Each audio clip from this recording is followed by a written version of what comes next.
Houston, we got a problem, Yeah, and it's Baltimore. yeah, the Ravens are in the fly zone for Houston right now, blinding them. Not looking good there. The Uh, Baltimore Ravens making it to the championship game versus it's the Kansas City Chiefs. We Bills. hate to see it. What did you do today, Why did you Bills? do this to us? Why do we even have to think that Baltimore and Kansas City have a chance to be in the Super Bowl? Why even have one of the best wide receivers in the league if you're not going to throw it to him? This isn't what we wanted. Ideally, what we wanted is at least Buffalo to be in there, to have a slight glimmer Yeah, of we someone wanted to root for. somebody else to get a Super Bowl ring for once. But For who, once. who do you root for in this? In this, Baltimore, or do you root for Kansas City, who's been here You every know single what? year? No one wants to see Kansas City again unless you're from Kansas City. Yeah, I definitely want to see the Ravens. If any team's going to win it, I'd rather it be from the AFC North, our division, hometown division. Just because we are the toughest division in football, we deserve a ring to prove it. Really And, is. That's again, even if it is the Ravens, I would rather see Lamar get his first ring than Patty Mahomes get his third. yeah, I don't want to see Patty I get don't anything. want to see Patty. I'm rooting for the Lions. Oh yeah, Well, of yeah, course. yeah. Everyone's rooting for the Lions. If But they unfortunately, make it has to be a team on the other side of this, and either team you pick in this, it's not who you want to No. win. It's just, well, I like them slightly more than the other team. Or I Absolutely. guess we should say hate slightly less than the other team. it. Yeah, I mean, Baltimore, you put on a whooping to Houston. real blowout, really. Houston, you had a good run. You know, rookie head coach, rookie QB, phenomenal season. You guys got a lot of pieces. Thanks to us, Browns. Oh yeah. How You're about welcome. a little sugar for us over here, giving you the opportunity to get all those great players with everything we gave away. Without us, I don't know how well yeah, that team without would be the put Browns, together. the Houston's don't really become a franchise again. I mean, we really set you guys up for a long time. So Yeah. you are welcome. When you win your Super Bowl ring in one of these coming years, probably, because obviously it's going to happen, I Yeah. think, just put a little asterisk Yeah, next just to that. send for some us. roses to the Browns. At least give us something in return. You know, thank you, maybe a nod to us. Just that Bottle slight. of wine. When you nod in your post-conference, CJ Stroud, we know you're nodding at us. Just saying that. you know, if Massage Watson's in the room, just give him a little wink so Yep. he knows. It's all thanks to him. Massage Watson did end up getting Houston a ring. Pretty much. I mean, Yeah. at the end of the day, you guys should honestly thank him for what he did for you guys, and Yep. He thank us changed for it. taking him. Deshaun Watson changed the culture in Houston. You really did. And, you know, the fight you put up against the Ravens, it just... It's really good. You guys' defense really came alive for the first half. For the first half. The second half, you fell apart. You Yeah, guys but that was lost it. just Lamar doing what he does. I mean, you guys had the slight glimmer of hope with that punt return. Yep. You know, a lot of people thought, okay, this is a closer game than we thought. And we said it before. Yep, It's either going to absolutely. be an absolute blowout or Houston's going to surprise us all. And it was the blowout that we anticipated. Absolutely. But you look at the game, you know, the first half, it was 10-10. Mm-hmm. Great game. And Great, then close even in the game. third quarter, it was 17-10. Yeah. And then the fourth quarter just came, and you guys couldn't get it going. Just lost those 17 points and didn't have a response. Got punched in the mouth. And like we said we needed to do when we faced them, Baltimore did it.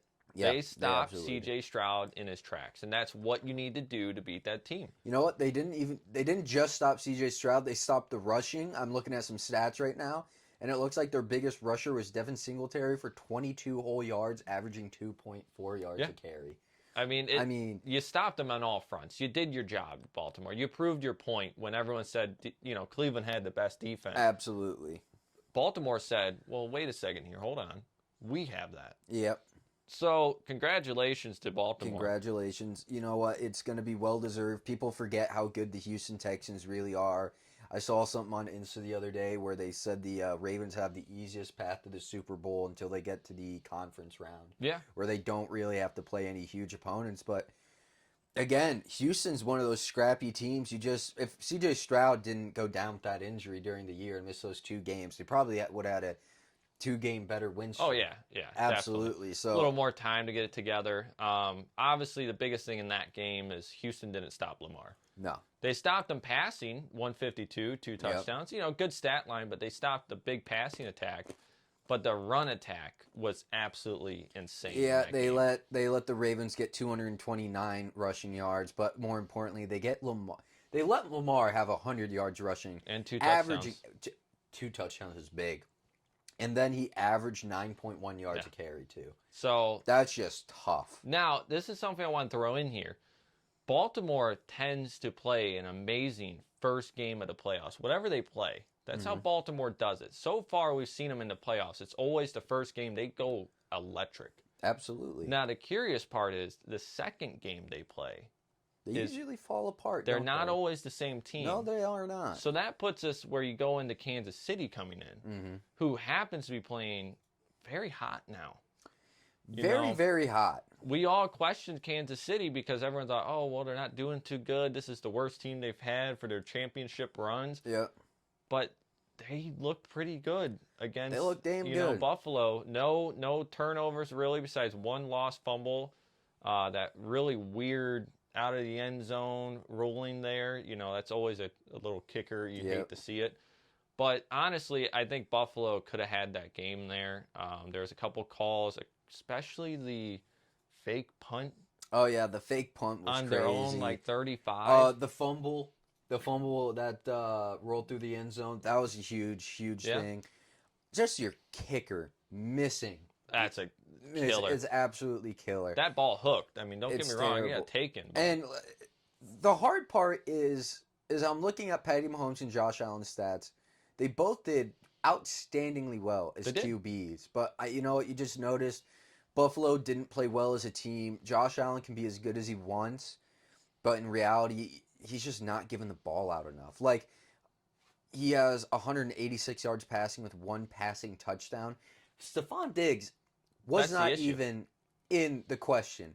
Stephon Diggs versus Kansas City had 21 yards on 3 receptions from 8 targets. That's horrible for Stephon Diggs. Diggs absolutely disappeared. Absolutely. And if you notice with the Steelers game right under it, he had 10 receptions from the 2 games for, 17 targets and only 73 yards from that, no touchdowns. Yeah, it's pretty bad. Seeing stuff like that during the year, you can understand why he's upset he's not getting the ball and where all the issues that have all the issues come from. But in a playoff performance like that, that's just horrible how he's not getting targeted. Well, he dropped the one ball that was wide open on the deep shot during Kansas City game. He did. So, to me, Buffalo lost their number 1 wide receiver. It was clear to tell. Kincaid can only carry you so much. Yep. Shakir can only carry you so much. I guess Davis was out, and, Cook can only do so much. He was lighting it up. But that team, once you lose their number 1 wide receiver, relies so heavily on Josh Allen. Yep. I mean, we all know what Josh Allen's going to do every week. He's going to get a touchdown. He's going to rush it block. in, and again, he's playing great ball. He's a great QB, but he's just not a team player right now. No, and I think what's prominent about these past 2 games for Josh Allen, the number 1 issue that Josh Allen's always had is his turnovers. Absolutely. I'm pretty sure he leads the league in the past 3 years on turnovers, fumbles, interceptions. I believe it's past 4 years, actually. But in the past 2 games, he proved, hey, I'm not going to lose it as much. I can do this. But the problem is the rest of the team's not there. No, they're not. And you know what? I'm going to bring up a big controversy that's here. Stephon Diggs, deleting everything Bills off his accounts, following the Cowboys. He wants to play in Dallas. His mom wants him to play in Dallas. His brother wants him to play in Dallas. But the reason I'm bringing it up is because CeeDee Lamb is now very unhappy with the Cowboys and Dak Prescott, even before their loss. But after their loss, he apparently liked a bunch of stuff from, believe it or not, the Houston Texans. And even his mom said he should go to his hometown and bring a ring there. Oh, yeah. And he is from Houston. A little bit of drama. A lot of drama. So there is a chance that we do see CeeDee Lamb go to the Houston Texans and Stephon Diggs go to the Cowboys, and somebody new comes in Buffalo who can hopefully get a better connection or at least play to Josh Allen's style better, I guess, or just be consistent.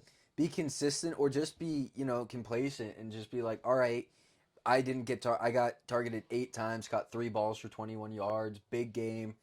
That's just the way it went today. Yeah. Not going out there and making a big guff about it. But there's some news to watch this offseason. Oh, definitely. If there's anything to those rumors. Buffalo has to go into this now addressing the issue of why can't we make it past? what is wrong. And really, it goes down to what do we got to do to beat Kansas City? What do we got to do to beat Kansas City? Because this is a big problem.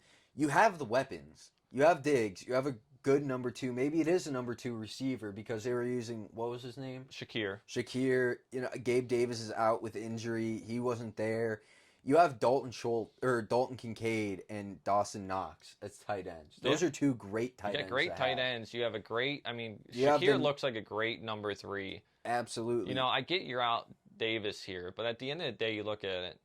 Obviously, they went into this without a lot of their linebacker room. They only have 4 active linebackers going into this game. Yep. From what they did today, Shakir could probably be a number 1. I would give Shakir number 2. He's not number 1 yet, but he's looking pretty good. He is. He came alive in the past couple weeks. Yeah, he's been really a reliable picked up the pace since Gabe Davis left. But the thing is, they did all this with 4 starting linebackers only on their roster. Mm-hmm. What they did was impressive to hold Patrick Mahomes. Yeah. They got 2 3-and-outs by him practically. One of them didn't count because of that. I think it was a bad call, personally, with the pass interference, even though Mahomes still had the ball in his hand. But they did everything right. They just can't finish the game against Kansas City. You know what? It's an issue. With that missing defense, anybody could easily say the only reason the Chiefs won is because their defense was out. They didn't have enough people. But then again, your whole starting offense was out there besides Gabe Davis, and you got less points in Kansas City. If your starting defense was out there, you've seen the starting offense versus their starting defense. There's not really any difference there in gameplay at all. So it's like, what do you need to do? It needs to be a very strategic Better game move. planning. Better game planning, better decision making. I think that's what it's going to have to be. I think ultimately that punt was a killer. That punt was a killer for you guys. If you didn't get that fumble to get it back, that game would have been over way early. That would have been way, way over, way quicker. But here's another one for you. I think he was. It was on right before they kicked. Josh Allen went for the slam dunk home run. Yep. Touchdown pass. Got hit. Stephon Diggs was going under. Would have been able to get the first and some and set you up on the goal line. But instead, he went for the home run shot. It wouldn't be a touchdown. He did get hit while throwing the ball, but then again, he had to wait so long for that to be open. To me, though, it gave him the opportunity to hit him. If he would have dumped it out to Diggs, and it's like, is this coaching decision-making, or at this point, will it be Josh Allen decision-making? To me, I think the biggest thing we see out of this game is that Josh Allen and Diggs aren't on the same page. No, they are not. At all. And it's clear to tell. If Diggs would have been more, where I don't think Josh Allen was trusting him enough in this game. I don't think it was either. And it's weird. I don't know why you wouldn't trust Diggs. But obviously, nothing really horrible's come out. The relationship's not there right now, which goes into postseason. We know something's going to go on. But to get back into, I guess, the bracket now, let's move on to the next week's matchup. Ravens-Chiefs, a little prediction. We'll do a short one here, maybe come back out with another episode talking about it. I think you're looking at a game that's going to be decided by one score. Yep. Patrick Mahomes is going to do everything in his heart to pull this out. Travis Kelce had a great game. He's shown that, he's had a slower season this year. Mm-hmm. But he's still there. He can still catch touchdowns. He got 2 today. Ready. So he's ready to go. Absolutely. Pacheco Pacheco's great. Pacheco's been great. So this is going to come down to which defense can make the stop at the right time. Absolutely. That's and you know what? That Ravens defense is just unquestionably completely locked down. When you're going up against somebody like Lamar Jackson every day in practice, you can really go, all right, well, Mahomes isn't getting away scrambling, so he has to toss the ball. And luckily, the Ravens have such great linebackers. They've got Kyle Hamilton at the strong safety point. They have fantastic cornerbacks. It's going to be blanket coverage, and it's going to be who can make a play. And honestly, with Kels not doing great this year, with his wide receiver room doing the way he did, Patty Mahomes might not have any open receivers to actually make any plays with. He can't scramble. He has 27 touchdowns to 14 interceptions on the year compared to Lamar's 24 touchdowns and 7 interceptions. He's most likely going to at least throw a pick. To me, it's all going to be the matter of what team gets the defensive stop when needed most. Exactly. That's that game to me. I think ultimately, Baltimore squeaks by. I think Baltimore is going to win it, which I rather see anyways. Yep. I think it's going to be a great game. I think we're going to see a lot of rushing from Lamar next week, just like we saw him this week, because I think, Kansas City does have some good guys covering. Absolutely. And to me, Baltimore still doesn't have that number one. Zay Flowers is good, and he's borderline, like, number one wide receiver level. Like, next year, he's going to be a number one. Like, everyone's going to think of him as a number one wide receiver. This year, we see him as, like, if you're playing fantasy, he's like a low one, high two. Next year, he's going to take that next level. Somebody has to do it for him. He wasn't there this week, but he's confirmed to be back next week. Mark Andrews will be back, and that's a huge piece. That's going to kill him. And likely that's gonna pairing is going to be crazy. Because I'm noticing right now, Willie Gay, their linebacker for Kansas City, is questionable. And if that's the truth, then someone like Mark Andrews is going to absolutely torch a midfield and allow Lamar to just run all over him and get whatever they need short done. So I can't wait for next week. It's going to be a good game. Next week is going to be very exciting for the AFC. So let us know your comments, thoughts on what you think let on us our know predictions if you think here. we're close on anything. Let us know what you're going to think. And if there's enough differentiating answers, we might make a video based off your guys' opinions. And if you're a Bills fan, sorry you lost again. Bills fans, it's time to go back to the drawing board because you got about 2 more years before everything really goes downhill for you guys. Maybe next year will be your year. You got Josh Allen. You got that going for you. Maybe you get rid of Diggs, bring in a new wide receiver one. Yeah. That's the issue. You know what? Trade Diggs for a top draft pick and go get Marvin Harrison Jr. That'd be fun. That'd be fun, wouldn't it? But thanks for watching. Thanks for tuning in. We'll see you next time.